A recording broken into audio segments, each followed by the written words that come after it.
oba zibera mu listening gadgets is recording information. Enkola eno mu Kenya nayo gyeri kati njala kuwa exactly olabe video eno ya mu Kenya kiki kye babakola omanye nti Kampala bakikola bulunako nembalete mumanyi nzo okuba nti mbo information amu ne mwebuzabuza abafa banaba nenze byosagala kufana byo kuba njala bbi kugamba obitegeere laba katambi kano ka seconds kadda kike mu dakika ne ka second kadda kike mu seconds sana mu bbiri njagala ulize bulungi nnyo wetegereze engeri gy'ababegamu. So these are trackers. Hii trackers nimetoka kwa gari yangu. These are the SIM cards. These are the SIM cards that were inside this tracker. I took this car for service to a mechanic. If I knew a service and I left it there for only 2 hours. Right now, this is what I'm getting inside the car. Unaona? You see? Watch out.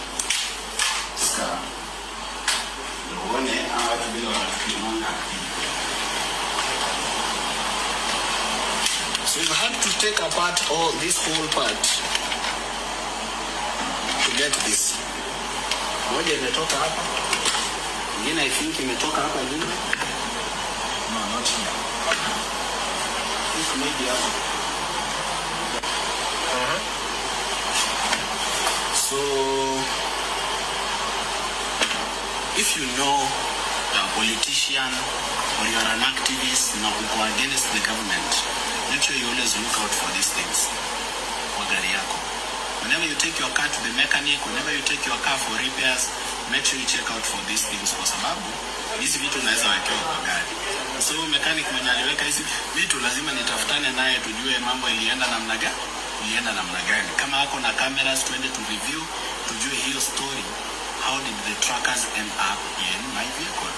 But this is just to show you to what extent they can go, just to ensure that they are always tracking your movement and tracking your location. All right. Nawe yenna ng'otwala emmotoka yo ku bakanaabe ne bakanaabe babakozesa either okuluzeninga parts z'emmotoka zo oba bakozesa okuteka mu spying gadgets.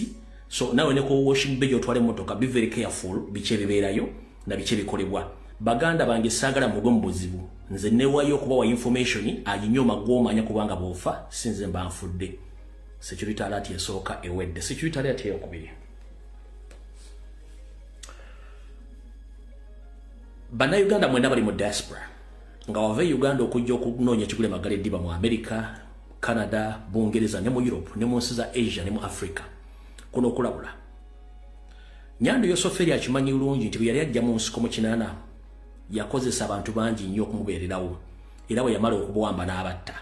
Akimanyi bulungi nnyo nti abantu bangi bana Uganda badduka ne bagenda mu diaspora ne bakola ensimbi empya n'enkadde zibayitaba. Kati kino mbadde temukimanyi nakyo mukyetegereze. Bana Uganda bonna babeera ne communities mwe bawangaalira okukola emirimu gyabwe n'okunywamu n'okusanyukamu. Kati Museveni yamanya nti yalina okusindika ekitongole kye bayita External Security Organization ekya ESO okutandika okuketta bana Uganda bonna gye bali nga bajjako data. Mbagambye kampuni za insurance nga muna Uganda era nyini kampuni eyo. Kampuni za bank ezive Uganda okubajjako data mbagulirawo accounts. Ba individual bakola seminars mu Europe, mu America, mu Canada abo bonna baba data collectors. Kati mwe temutamanyi nti ne yuna yeni currently yuna bagikozesa nga spying tool okuspyinga bana Uganda bakyalina sente. Ensonga lwaki bana Uganda abattibwa mpola mpola abagwambina bino temanyi lwaki bagwamu n'abava mu America oba Canada balo ne bafiire Uganda oba ne bafiira ku nnyonyi nga badde Uganda oba ne bafiire Uganda already baba bakuŋŋaanyaako datawo nga bagenda kujjawo with time. Kati mpudiza bulungi nnyo family yafudde Entebbe mwategedde kubanga ababadde bamanyikiddwako n'eriyo abantu batamanyikiddwako ba individual nga ne bwafa nobody going to care that he or she is dead okujjako family nga yebise.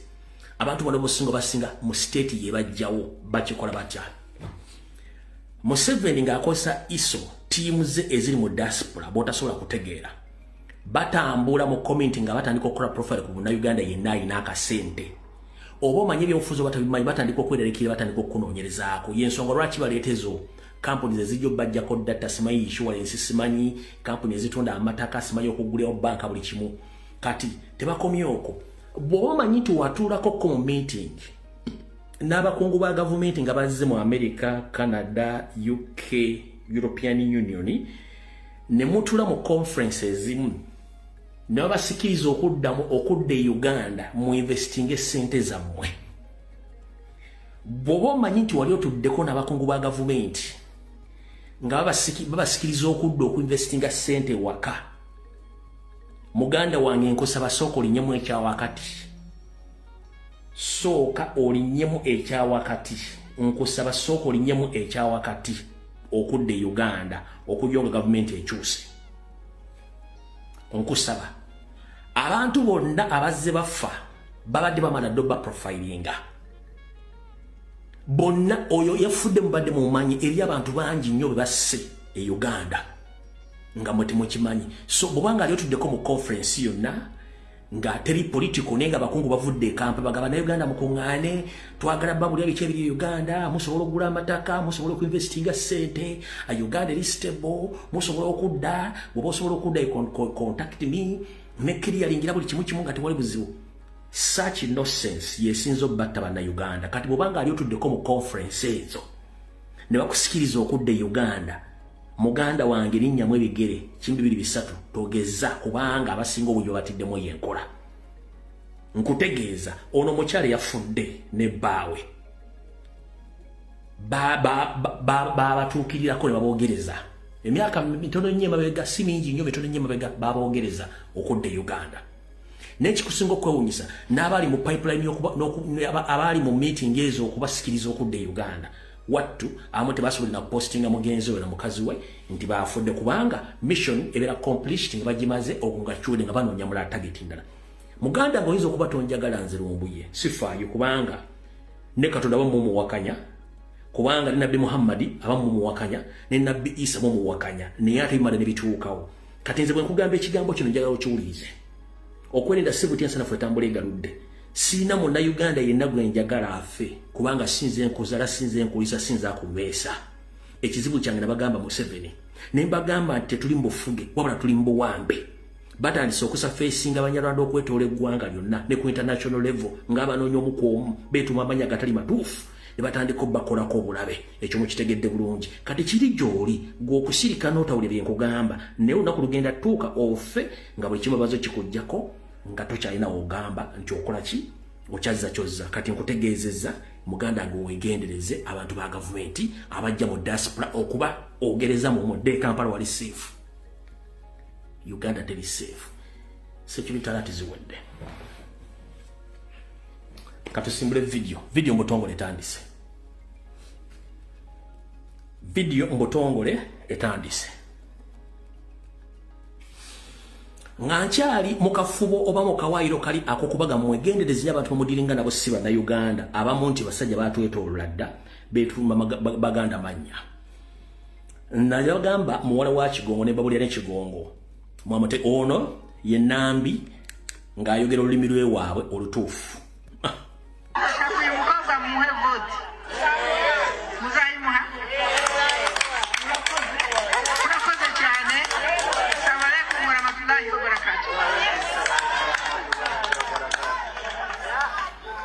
Murahoneza mmezute.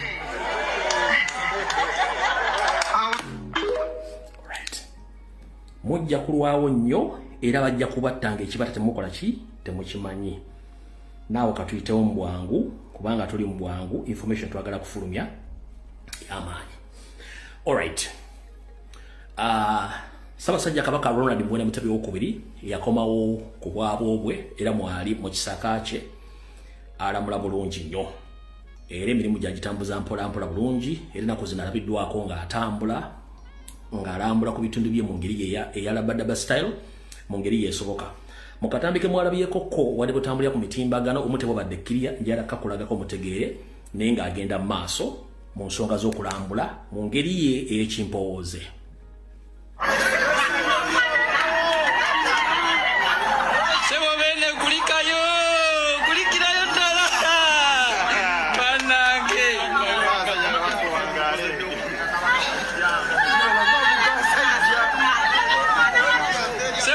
Tusonyiwa olulala tekijja kuddamu kubaawo.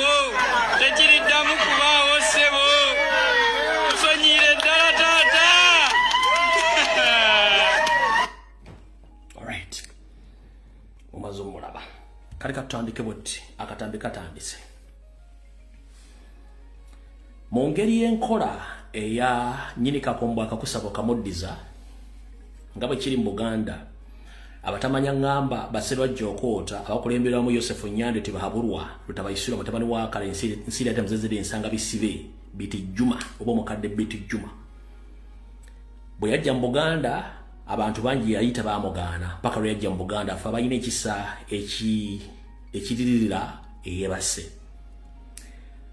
netumwa buli kimu kye twalina omuwa saako netumugabanyiza ne kumanyi gafu ag'ekiganda ag'empewo wattu omwami ono n'aganyumirwa nnyo n'okutuusa olwali wabula amaanyi gagenda gamuddukako agezezzaako nnyo okuteeka enkwezengeze mu mpewo zaffe mu mizimu gyaffe misamba bamufunira amaanyi gamudduseeko wabula ndi wano okulabula bw'obanga oli mwana Munnayuganda obanga oli mwana Muganda ng'olina amaanyi ag'enjawulo nga naawe ogeewulira nkusaba tebaayo muntu yenna kkubira ssimu kugamba nti bw'obanga olina osobola okugamba ekintu ne kiba oba osobola okwogeza empewo gundi ne bakukubira ne bakugamba jangu otulageko ebiseera bisinga abakuyita baba kyanoonya maanyi Museveni akyanoonya Nakayima yabula Museveni alina emizimu n'emisambo egyamuddukako agino tagira bakati bano bali mu nteekateeka okunoonya bantu ki abaatulibwako empewo kati enzibu batandika banoonya nga bayita mu process ey'okugamba nti bw'obanga oyina amaanyi agasobola okwogeza ejjinja oba omuti jangu tukuwe ensimbi ekyo bakikola kubasika eriyo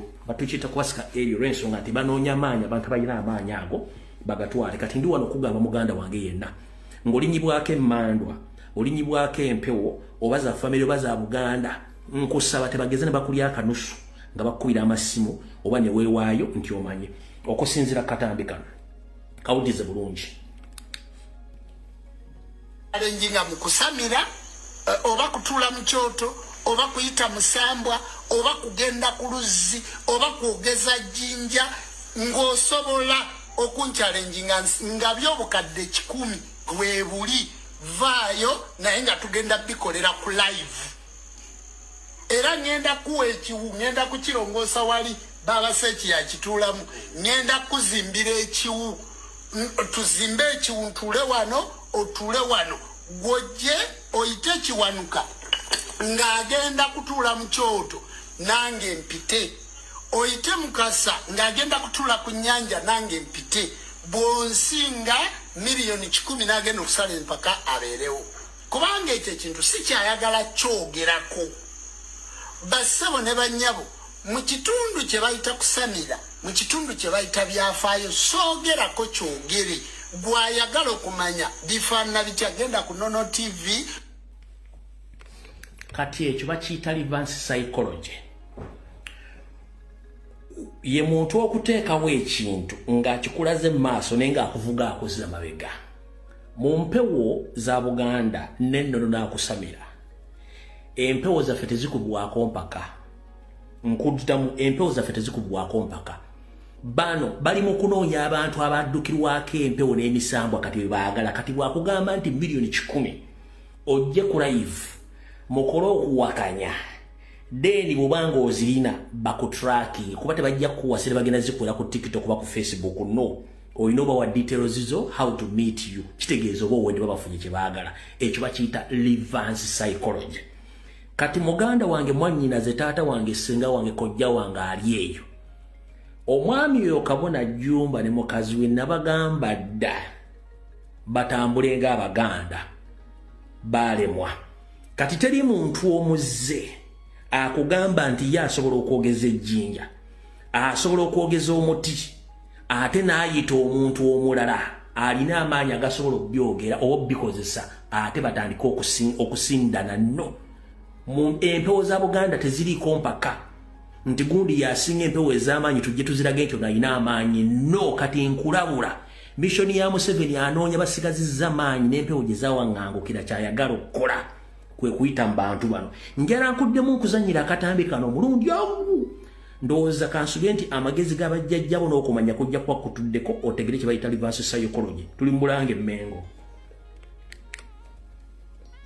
alenjinga mu kusamira oba kutuula mu kyoto oba kuyita musambwa oba kugenda ku luzzi oba kwogeza jjinja ng'osobola okunchalenjinga nga by'obukadde 10 webuli vaayo naye nga tugenda bikolera ku live era ngenda kuwa ekiwu ngenda kukirongoosa wali baba Seeki yakituulamu ngenda kuzimbira ekiwu tuzimbe ekiwu ntuule wano otuule wano gojje oyite ekiwanuka ng'agenda kutuula mu kyoto nange mpite oyite Mukasa ng'agenda kutuula ku nnyanja nange mpite bw'onsinga miliyoni 10 n'agenda okusala empaka abeerewo kubanga ekyo ekintu si kyayagala kyogerako bassebo ne bannyabo mu kitundu kye bayita kusamira mu kitundu kye bayita byafaayo soogerako kyogere gwayagala okumanya bifaanana bitya genda ku Nono TV.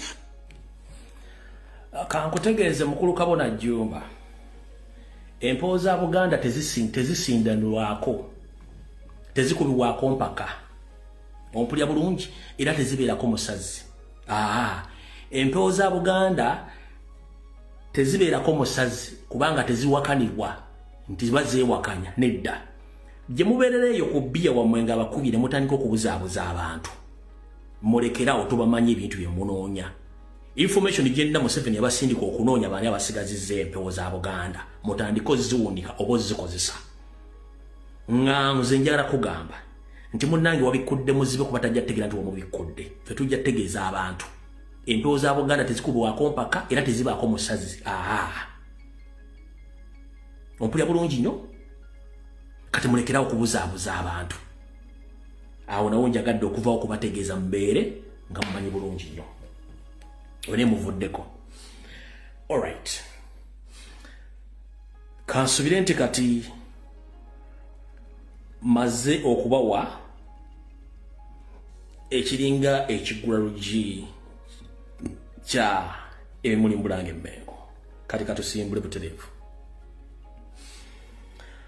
Ssaabasajja Kabaka nsaba okukuloopera ensonga zino ziwulire bulungi nnyo. Gyevudde katono nga nzija nguluba n'abasajja Baganda manya batudde Mmengo mu bikolobero badde bakola okusaanya Obuganda n'okusaanya ekitiibwa kya Buganda.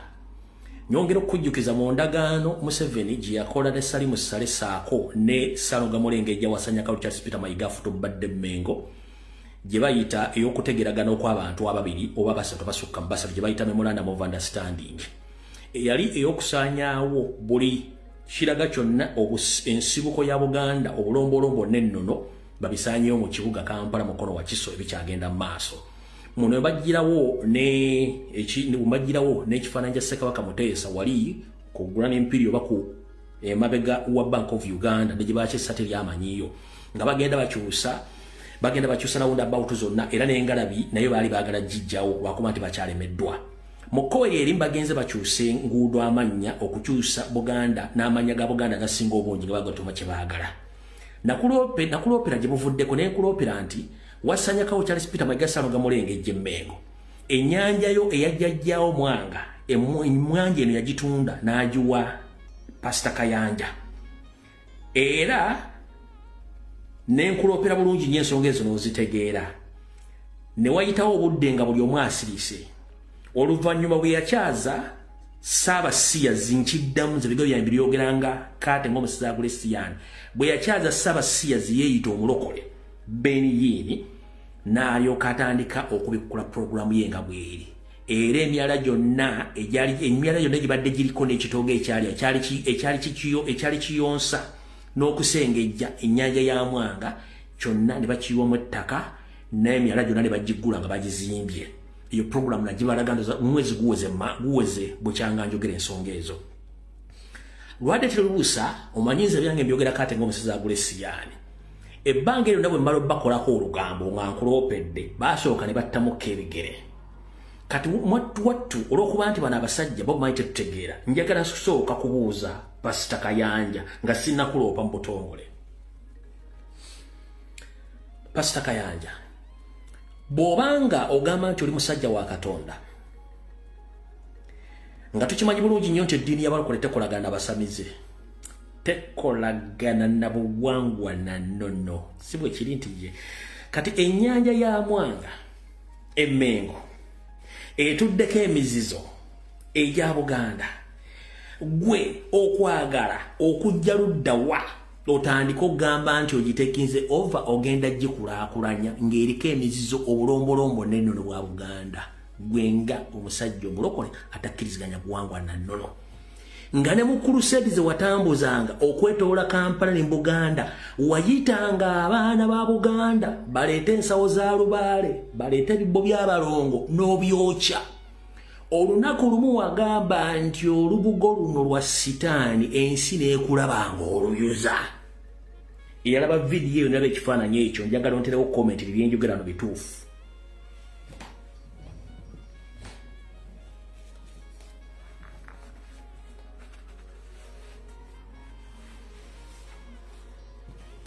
eyalaba vidiyo eyo nga Kayanja ayuza olubugo ng'aluyita lwa sitaani njagala onterewo comment ne ku Google ebifaananyi ebyo gyebirirwa kuba sibireese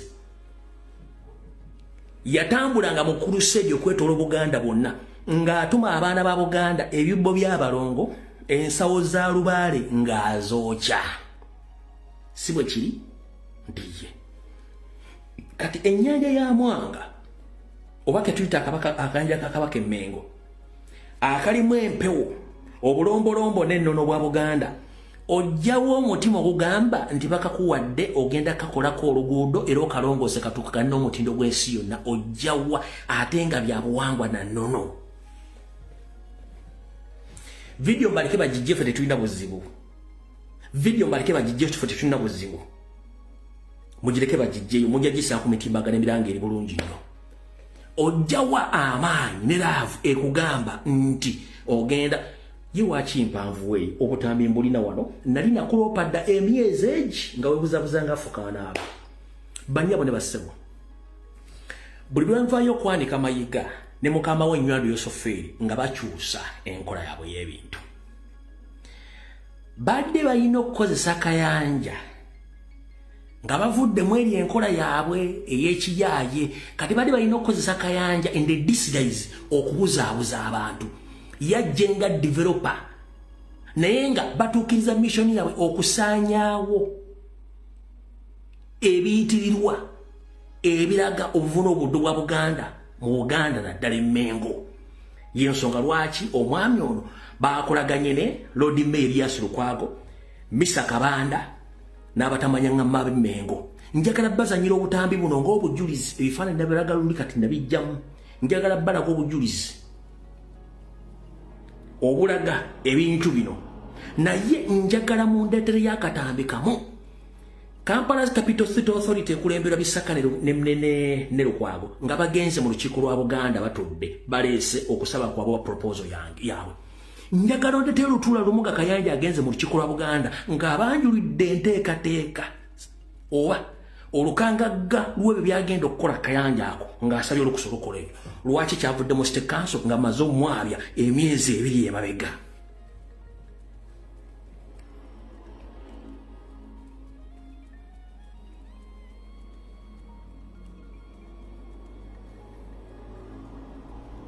katusooke ku bifaananyi bifaananyi byo biriwa katusooke ku bifaananyi eno yabadde Daily Monitor bale munaasomwa ebbugu mulingi Daily Monitor yawandiise bw'ati Pastor Robert Kayanja of Miracle Center Cathedral Rubaga and Buganda Kingdom have unveiled a new map guide the restoration of the historical Kabaka's Lake. Kayanja says the lake will be fenced and it will lift its 272 solar lights to top the pollution and reclaim its glory. This was during the groundbreaking of the Sekabaka Mwanga's Link Road Rubaga Division today. Eyo yabadde article yawandikiddwa mu Daily Monitor. Eyo article yawandikiddwa mu Daily Monitor. Bwe bityo bitambula.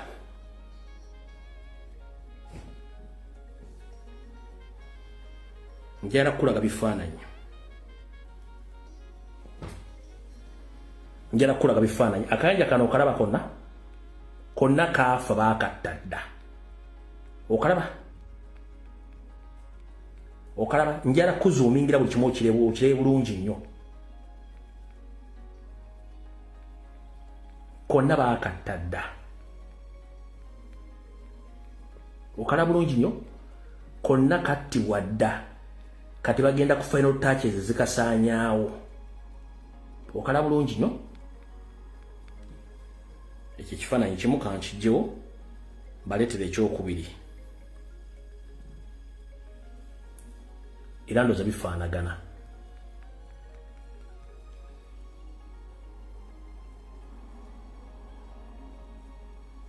Ogwo gobadde omukolo.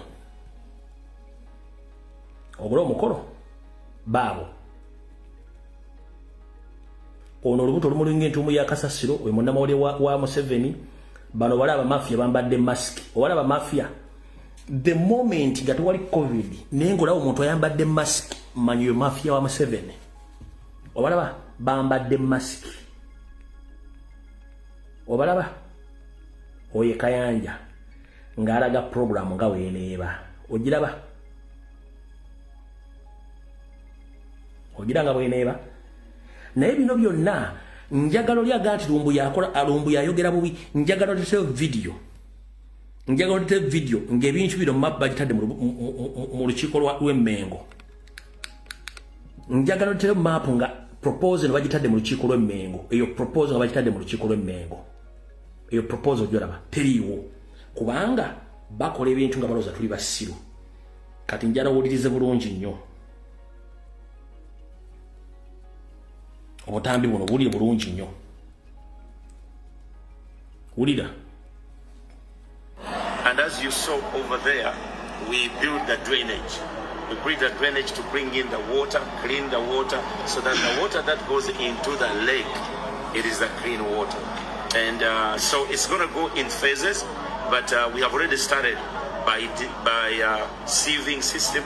And we have to put a sieving system over this way, over that way. So in the next 1 or 2 weeks, as soon as they open the boundaries, then we are going to start with fencing, fence the lake, and put solar lights. The ED mentioned about it. And I think you saw it now. We've removed those solar lights which were here. We removed them because of construction. We just removed them, but they were here during the crusade. So we have now removed them, stored them, 200 lights of solar. We've already got them. We're going to put them all around the lake so that no one will dump dead bodies at night or nobody will terrorize the citizens. And then as we continue, the silting is more scientific. We brought equipment from overseas and it's on the way. So we'll be able to help us turn this place into a wonder so that it becomes what it's supposed to be. So, Pastor, what will be the solution for those neighbors that contradict that good plan? Yeah, no, the law will take course. Okay. Yeah, because they know they are illegally there, and so the law will take its course. Okay. Thank you. Ye video esooka ndowooza ogiwulidde bulungi nnyo. Ngenda kuzannyira video eyokubiri. Kyenjagala okusooka okubuuza. Njagala mundeetere Kayanja Mayiga n'abakungu. Njagala musooke mundeetere video emu oba olukuŋŋaana lwe mwalimu Emmengo nga mu proposinga nga ne Ssaabasajja Kabaka authorizing ekintu ekyo okubeera. One, bwe mba mugenda kukola development ku nnyanja eyo muyina kusooka kugula demarcations eza akayanja ka Kabaka n'ekyapa kyako kyonna nga bwe kiri. Tukimanyi bulungi nti Salonga Mulengejja ennyanja baagitundako almost acres 20. Kyovula nti bagizimbyeko okulira acres 20 ekyapa nga bwe kyali si bwe kiwera.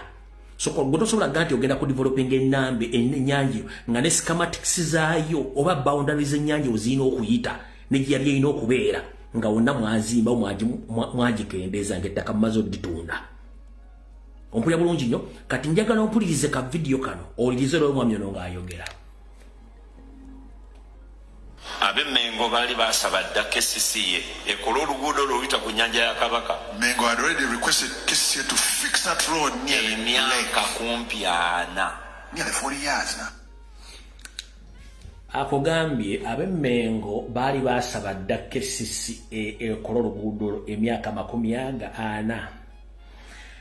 Mukulu Kayanja nina emyaka 46 ssebo. nzaalibwa ku kyalo kye bayi